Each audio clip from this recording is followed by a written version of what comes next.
Alright, so there's a little narrated roll with my buddy Gabe here. He's a 3-stripe blue belt. My previous video, I was rolling with one of my black belts, and I was going pretty hard with him. I don't always do that with everybody, and I don't even always do that with my black belts, but it's a special occasion. You're going to see a more normal roll here. A little give and take. Gabe is very good on his feet, great base, and look at this beautiful takedown. Boom. Mixed up a couple of different takedowns to get kind of a hybrid right there off of a collar drag and a little knee tap sweep. So this takedown's beautiful right here. I'm gonna get my brakes on right there. I call my feet on his hips. I call that the brakes. I'm gonna push him away, and I want to create tension right here. I'm trying to push him away. He pivots up. I'm gonna push him away so much he wants to reach back. See him reaching back for me? Right there, right there. Now I'm going to pull him on top, give him what he wants, and up and over is what that's called. Typically I moved to the mount, but he was too smart. He turned and turtled, and I tried to get into a clock choke type position right here, right there. He's going to turn and try to put his back on the mat. You can turn either way to try to escape this one. This is a little bit more dangerous of a way, but he's gotten out this way before. So he turned this direction. I'm going to pin his arm, kind of move in for this clock choke type, bow and arrow type position. Yeah, and so now we're back at it. We're on the feet. He actually has grips on me first. I'm reaching my left hand. I have nothing. And again, you got this little give and take here. He's going to come in, try to hook my leg for a leg hook takedown. And I'm going to look for this, I think it's a little reverse scissor throw, or possibly reverse scissor sweep throw, yeah. Inside hook throw also. So now I'm going to turn him over a little bit, keep pressure on him, and try to feed his lapel to my hand, which he knows that, so he flattens his back out. Very smart. Reverse knee on belly. I'm going to spin around, and then I'm going to try to set him up for this Darce choke, but he hides his arm in his neck. I try to trap his arm, roll over, and go for something known as a crucifix. Now I'm trying to reach for his lapel. He's bridging up on me, which is really smart. He needs to bridge and turn towards me to his right. I'm preventing that by holding his collar with my left hand. My right hand is also holding his collar in his throat. My left hand's holding his down a little bit lower to keep him there. He hugs my leg, which is really smart, and now I can't choke him anymore.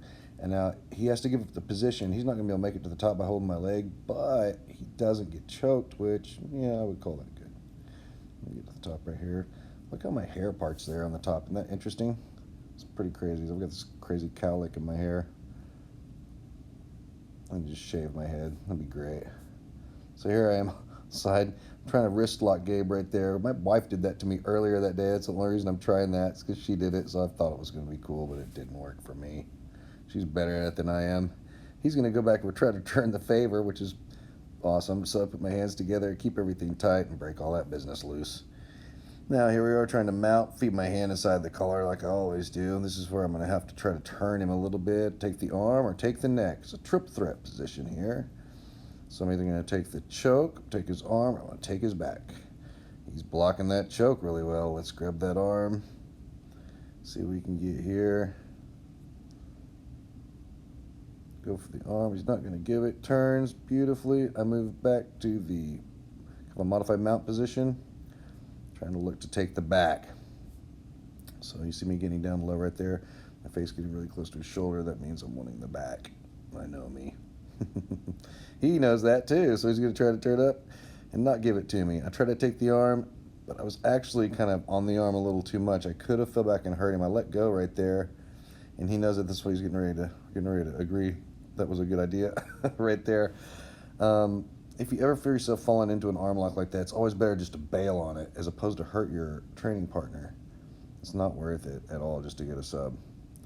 So now here we are, keep going. He's got a great pressure pass. I'm going to try to go over here for a little omoplata. He's going to try to roll, and I'm going to try to prevent that. He wanted to jump right across my body too and put himself in side control, so I had to stuff that and then roll him over there.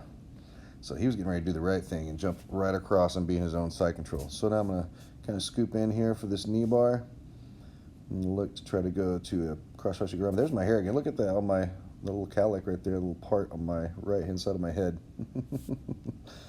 Yeah, that's nice. Now I need to start losing my hair and start going bald. I should just shave my head. Anyway, now I'm into this heel hook position. Yep, and there's a tap. Now we're back up and in the mix. Now I'm going to try to just let him pass a little bit, get a little bit of work done here, and we play a little defense. So now here we are. I'm in the bottom of side control. He's got a great side control. He's going to set up some things, some arm locks and some chokes. Look, he's going for my neck right there, but I'm trying to block his arm.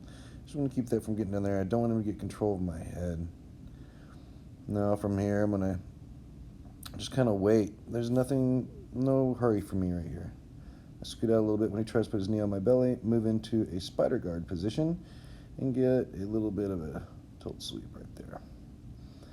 Now I'm going to move into a modified mount, attacking his right arm with a figure four, and he's going to defend that. He knows about that.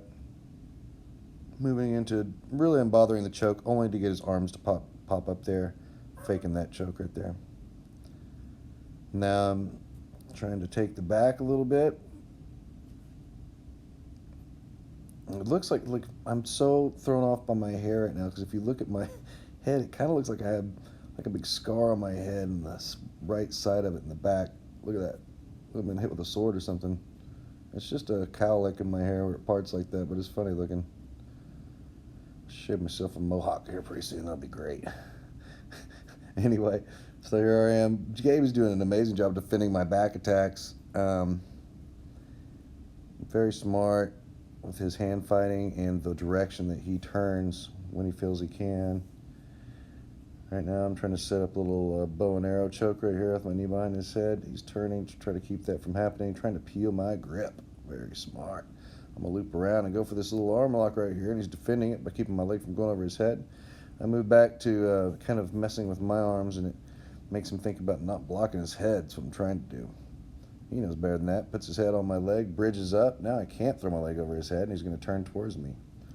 Perfect technique right there. I'm going to try to prevent him from coming all the way up, but I don't. And now I get my feet on his hips, which I call, again, the brakes. And now that's time. Thank you, Gabe, and thank you guys for watching.